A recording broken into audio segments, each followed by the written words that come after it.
Hi, y'all.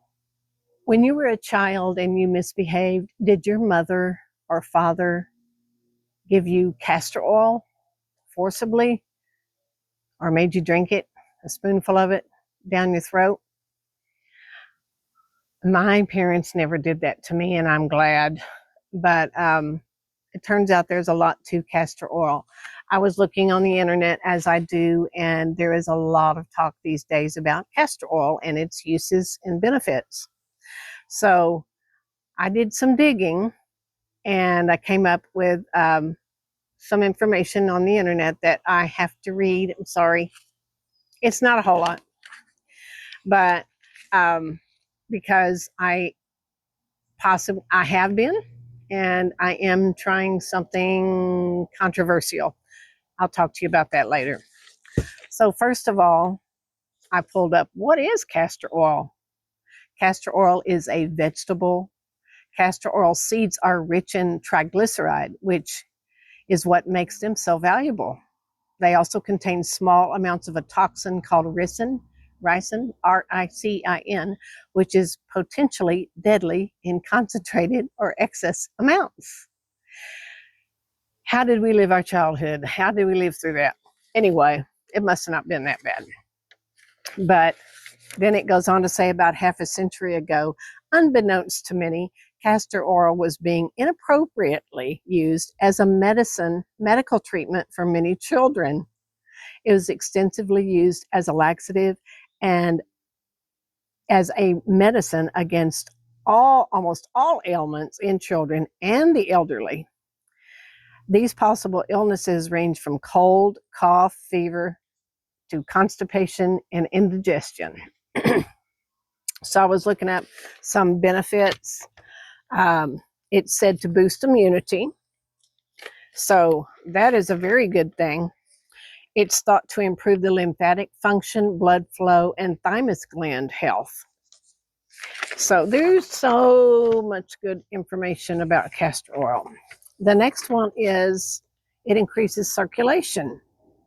In a recent research paper, connected a healthy lymphatic system with other organs of the body, as castor oil is thought to keep the lymphatic system healthy. It may also help in promoting circulation from the heart to the rest of the body through small capillaries and arteries.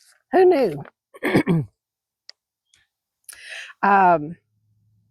Skin care.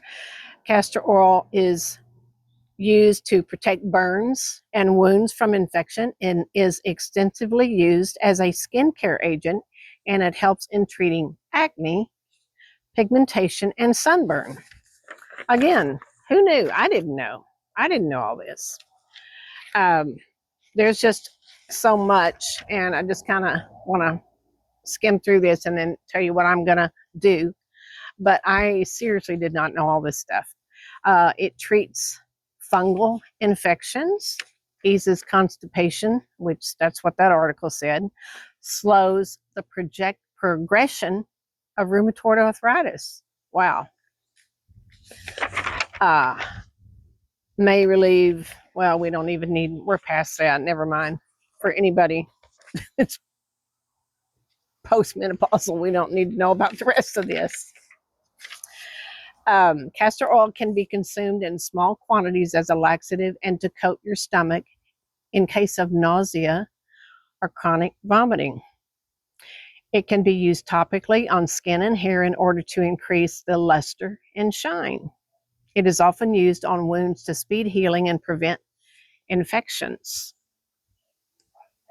This is getting down to what I was interested in. The anti-inflammatory properties of castor oil may help in improving the symptoms of early cataracts, relieving dry eye symptoms, relieving or preventing eye infections, and getting rid of those unsightly dark circles beneath your eyes. So there's some side effects, and it goes into where to buy it. Most stores, any big box store would sell it. The next one I want to go. I want to debunk the myths first, or talk about the myths, what they say are the myths.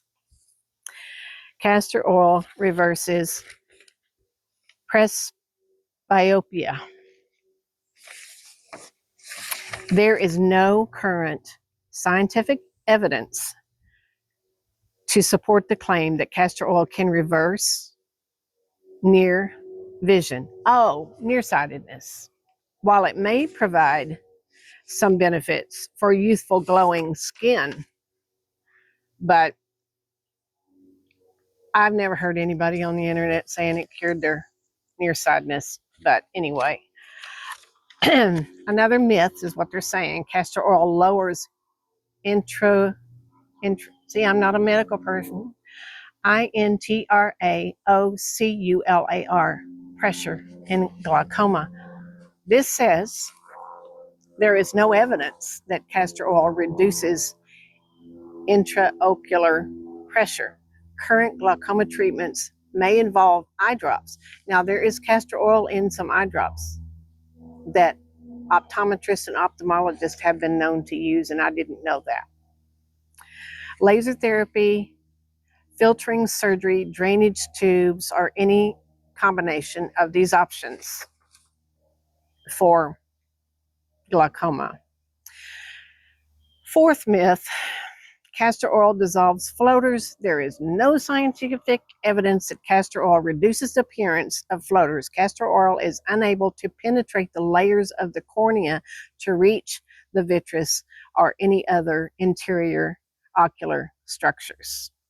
If a true care for floaters existed, it would be widely adopted and promoted by eye care professionals. So that was a little bit disappointing for me to hear. So on and on, it says castor oil is not a cure for nearsightedness, cataracts, or glaucoma. But it is good for, it says you can put it on your eyelids. There's kind of some not controversial, they're saying one thing and doing the other. What's the word I'm looking for? But anyway, you know what I'm talking about. Contradictory information. But this says eyelid skin often becomes dry due to environmental factors like wind, sun exposure, over cleansing, or indoor heating. Castor oil can form a protective barrier that helps reduce moisture loss. This may help maintain softer skin and reduce visible flakiness. It can condition your eyelashes. I've read about people that put it on their eyelashes. So the risk of castor oil, putting it on your eyelids. Despite its benefits, there are risks tied to using castor oil near your eyes. Irritation and sensitivity. Some individuals have sensitive skin that reacts negatively even to the natural oils like castor oil. Symptoms include redness, swelling, itching, burning sensation, or rash formation around the eyelids. Who wants that? Not me. Poor quality products lead to contamination. So they say to buy it in a glass bottle, a dark glass bottle, and it has to be what's the word on mine? Hexene free, which is what I got. So don't put it with contact lens. You know, why would you?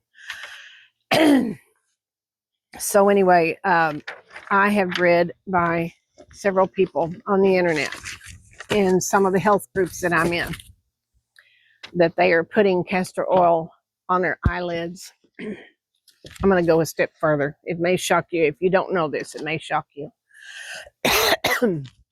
I'm sorry for the wind and the lawn guy down there. But people are putting it on their eyelids at night and underneath their eyes, the oil itself. And they're saying the cataracts are gone and the eye floaters. I've read multiple reports that people are saying this. So what does Catherine do? Catherine goes out and buys some. So um, I bought some and I've been using it the last few nights. Then I read more negative things about it because I'm not one to do just any wives' tale thing. I'm not. I mean, it sounds like I am, but I'm not. But I thought, it's working for them. So I think I will probably contact my eye doctor and they will probably tell me no, and there's nothing that can get get rid of cataracts because it can't penetrate your eyeball like that. But are all these people lying? You know what I'm saying? It just, I mean, I read a lot that they're saying this helps. Even online doctors that have millions of followers have said this. So I probably won't continue it. I haven't had any kind of rash or redness or anything, but I'm not putting a bunch of it on there either. I'm just putting a very thin amount around my eyes. And what do you think? Do you have any experience with castor oil? And this is the worst part. Some are putting it inside their eyeball. A lot of people are. Would you do that? I won't even do that. Sorry, I forget about my microphone. I won't even put it inside my eye. Would you? Um, have you had any experience? Have you tried it? Would you be willing to try it? We say, heck no, we got to check with your doctor. Um, I'm just trying to avoid cataract surgery in the long run because they said I was eventually, I will need surgery, but not now. So there's also a couple of other things I have learned from another online doctor with millions of subscribers. And I'm taking some of those other supplements in pill form to nourish my eyes, keep my eyes healthy.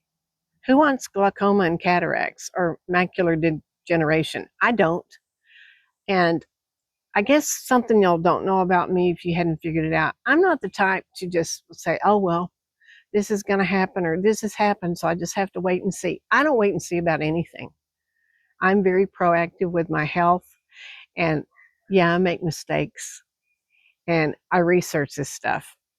And even this has convinced me, maybe you better check with your doctor because again, it's not proven except for these people online that say it helped them. So what do you think about that? Would you try it or would you say, heck no? I'd like to know about that in the comments if you don't mind. And see, they say that everybody will get cataracts because of the sun. And here I'm out in the sun without any eyewear. What do y'all think?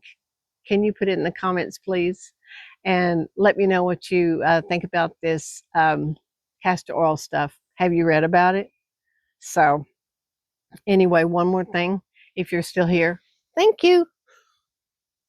Because a lot of people don't like this kind of information. And I appreciate you staying. I am contemplating, and I did put it on my community post, I'm contemplating changing the name of my channel from Catherine's Fabulous 60s and Beyond to Catherine's Retired Life. And most everybody that's answered me has said, keep the original one. I did it because of the wonderful YouTube algorithm. I think that they don't know what to do with me, or maybe my stuff is so poor that they're not pushing it out there. I don't know, but I see people that are different than me, and they do different things. And anyway, they've got a lot more interesting things to say. But anyway, I'm not going to go there. What do you think about me changing the name of my channel? Keep it or not? Most everybody that's written in said, yeah, keep it. So I'm thinking about keeping it, but I'm also open to other suggestions. So I hope y'all have a good rest of the day. I'm sorry if this camera is shaking. I'm on a little loose table. So I hope you have a really good rest of the day. And I'd like to hear even if you don't have an experience with castor oil, did you ever have to take it as a child? And what did that do for you? Did you have any ill effects? Did it help constipation like they say it does? So if y'all can put that in the comments, I'd greatly appreciate it. And I hope you have a good rest of the day. And I am out of here. God bless each and every one of you.